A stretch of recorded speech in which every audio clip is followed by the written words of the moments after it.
क्या होगा तौकीर? मेरी बेटी पे तो दाग लग जाएगा। ये लोग यहाँ पे कुछ लेने नहीं आए। अगर बारात ना आई तो ये बर्बाद हो जाएगी। आज अभी मेरी बेटी का निकाह होगा।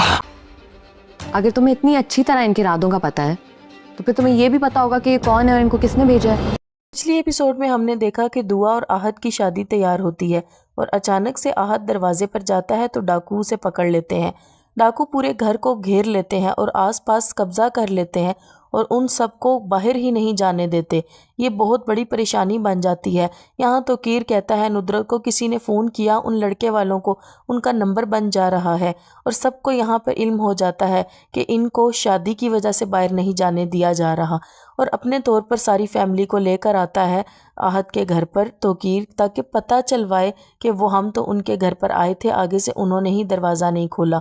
और डाकू कहते हैं ना तो हमें पैसा चाहिए ना जेवर चाहिए, हमें कुछ भी नहीं चाहिए। आहत की मदर पूछती हैं कि तुम लोगों को जो चाहिए हमसे ले लो, मेहरबानी मेरे बेटे की शादी है, हमें जाने दो। जिस पर डाकू कहते हैं नहीं, आप समझ तो गए होंगे कि हम आपको क्यों नहीं जाने दे रहे। जिस पर आहत कहता है वो तो मैं बहुत अच्छी तरह से समझ गया हूँ कि हमें बाहर क्यों नहीं जाने दिया जा रहा और मैं जल्द ही इस बारे में पता लगवा लूँगा।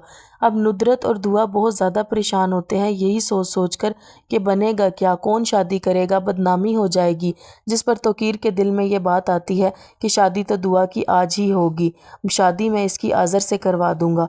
और ये बहुत ज़्यादा परेशान होती है। उसकी माँ कहती है नुदरत कि मेरी बेटी की बहुत ज़्यादा बदनामी होगी, उसकी बारात नहीं आई, उस पे बहुत बड़ा दाग लग गया है, मुझे कुछ समझ नहीं आ रही। तौकीर की ये साजिश थी पहले से ही कि इस तरह डाकू भेज कर बारात रुकवाई जाएगी और फिर बदनामी के नाम पर आज़र से उसकी शादी करा दी जाएगी।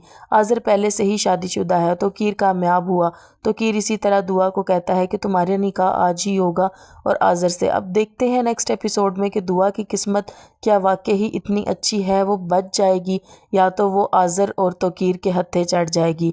ये दोनों माँ बेटियाँ बहुत ज़्यादा ख्वार होंगी। अगर तो इसकी शादी आज़र के साथ हो गई तो दुआ बहुत ज़्यादा बेकार ज़िंदगी गुजारेगी।